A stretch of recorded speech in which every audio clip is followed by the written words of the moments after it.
একটা অনিশ্চয়তার মধ্যে আমরা আছি। আমি প্রফেসর মোহাম্মদ ইউনূসকে বললাম, স্যার আপনি খুব জোর দিয়ে বলেন ভোট ফেব্রুয়ারিতেই হবে, আপনাকে আমরা সবাই সম্মান করি, আপনার কথা বিশ্বাসও করি, কিন্তু যখন রেহমান সোবহান বলেন 1 বছর তো কোনো সংস্কার করতে পারেননি, বাকি কয় বছর পারবেন, তখন বুঝতে পারি না আপনাকে মানবো নাকি রেহমান সোবহানকে মানবো।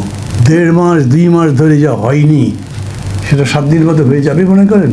আপনারা আমার কাছে যদি মনে করেন যে এই বিতর্ক বা এই সমস্যার আমি কোনো সমাধান দিতে পারবো, আই এম সরি, আমি কিভাবে পারবো? আমার কথাই তো চলবে না।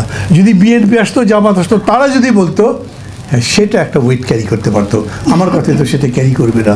যদি এরকম বলেন, আপনি মাহমুদুর রহমান মান্না খুব টকশো করে বেড়ান, সব জায়গায় বক্তৃতা করে বেড়ান, বলেন যে জুলাই সনদ ছাড়া ভোট হবে না, আমি সেই কথা বলতে রাজি হব, কিন্তু আমি কোনো রুকাওয়াট হব না, মানে আমি এটার জন্য কোনো বাধা দেবো না। এই কারণে আমি জানি যে শেষ পর্যন্ত গণতন্ত্র মানে রুল অফ মেজরিটি, সেই মেজরিটির কাছে তো আমাকে সমর্পণ করতে হবে। আমি জানি না আবার কবে এই জুলাই সনদ দিয়ে বৈঠক হবে।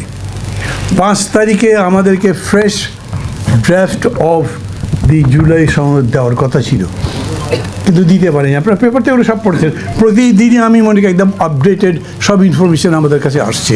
আমরা যারা যারা এগুলো করছি তাদের মানে আমি আবার বলি, আপনাদের সবাইকে আমি ধন্যবাদ দিই যে মানুষের চেতনার মান জ্ঞানের পরিধি অনেক গভীর হয়েছে, অনেক বিস্তৃত হয়েছে।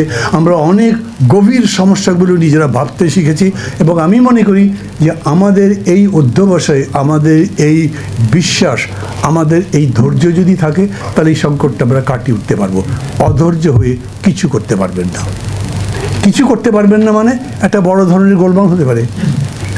আরে শেষ পর্যন্ত এমন যদি হয় 2-3টা দল বললো এটা না হলে ভর্তি করবো না, প্রফেসর ইউনূস বললো আমি ঝগড়াঝাটির মধ্যে নাই, কোন রাত্রেবেলা ফ্লাইটে চলে যেত, তখন কী করবেন? সরকার কই পাবো? তখন মানুষের মধ্যে এখন কথা শুনছি আরটা 1-11 হবে নাকি। আমাকে যখন জিজ্ঞেস করে বলে ভাই আমার তো কারোর সাথে কথা হয় নাই, কে 1-11 করবে কী করবে তো বলতে পারি না। একটা অনিশ্চয়তার মধ্যে আমরা আছি, যখন আমাদের বিশেষ করে যারা অংশী, বিশেষ করে যারা এগুলোকে পরিচালনা করছেন, তাদের মাথা ঠান্ডা রেখে পরস্পরের প্রতি আস্থা রেখে, সবচাইতে বড় কথা সবার উপরে দেশের কথা বিবেচনা করে সিদ্ধান্তে আসার জন্য চেষ্টা করতে হবে। ঐকমত্য কমিশন বলেছে 15 তারিখের মধ্যে তারা এই সমস্ত সেটেল করবে। আজকে কত তারিখ? 7 তারিখ, ঠিক 1 সপ্তাহ আছে। 1.5 মাস 2 মাস ধরে যা হয়নি সেটা 7 দিনের মতো হয়ে যাবে মনে করেন?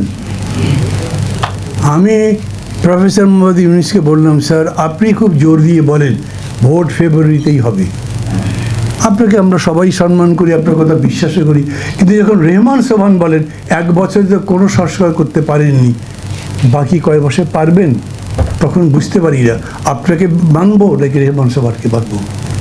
তখন